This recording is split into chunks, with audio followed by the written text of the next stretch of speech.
अगर मैं आपसे कहूं भगवान श्री कृष्ण जिन्होंने चुटकी बजाते ही कंस का वध कर दिया था, उन्होंने जानबूझकर अपनी सगी मां देवकी और पिता वसुदेव को 14 साल तक कंस की अंधेरी जेल में सड़ने दिया, तो क्या आप यकीन करोगे?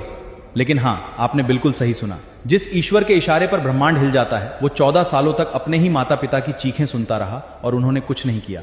आखिर क्यों? अगर ये सुनकर आपके रोंगटे खड़े हो रहे हैं तो असली कहानी तो इसके बाद शुरू होती है। जब मथुरा पर विजय पाने के बाद श्री कृष्ण आखिरकार जेल के दरवाजे खोलकर अपनी मां देवकी के पास पहुंचे, तो मां देवकी की आंखों में खुशी के आंसू तो थे, लेकिन दिल में एक गहरा दर्द और कसक थी। मां देवकी ने श्री कृष्ण का हाथ पकड़ा और बिलखते हुए बोली, तुम तो जगन्नाथ हो, अंतर्यामी हो, सर्वशक्तिमान हो, फिर भी तुमने अपनी मां को 14 सालों तक इस काल कोठरी में तड़पने के लिए क्यों छोड़ दिया? ये सब सुनकर श्री कृष्ण जवाब देते हैं कि हे माता, इस ब्रह्मांड में कोई भी, चाहे वो इंसान हो या स्वयं ईश्वर, कर्म के नियमों से ऊपर नहीं है।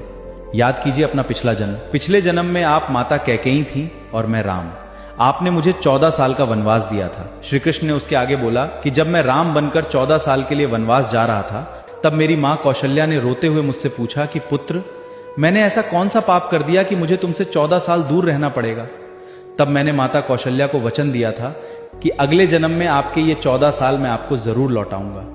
इसीलिए हे देवकी, इस जन्म में आप कौशल्या हैं और जो पिछले जन्म में कौशल्या थी वो आज यशोदा हैं आपकी जगह। आपके पिछले जन्म के कर्मों की वजह से आपको 14 साल का ये वियोग सहना पड़ा और कौशल्या को उनके हक के 14 साल का ममता का सुख मिला। इसलिए हे माते, मैंने सिर्फ कर्मों का हिसाब बराबर किया।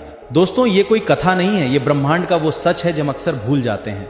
अगर स्वयं भगवान विष्णु को राम और कृष्ण अवतार में भी कर्म का हिसाब चुकाना पड़ा, तो आप और हम क्या चीज हैं? आपकी जिंदगी में जो आज दर्द है, जो देरी हो रही है, जो इंतजार आपको तोड़ रहा है, क्या आपने कभी सोचा है कि ये किसी पुराने कर्म का ही बही खाता तो नहीं जो चुकता हो रहा है? यहां कोई बिना वजह नहीं रोता और किसी को बिना कर्म के सुख नहीं मिलता। स्वयं ईश्वर भी कर्म के कानून से बंधे हैं। तो अगली बार जिंदगी में अगर कोई दुख आए तो ईश्वर से कभी शिकायत मत करना, बस समझ जाना कि कोई पुराना हिसाब बराबर हो रहा है। कमेंट सेक्शन में जय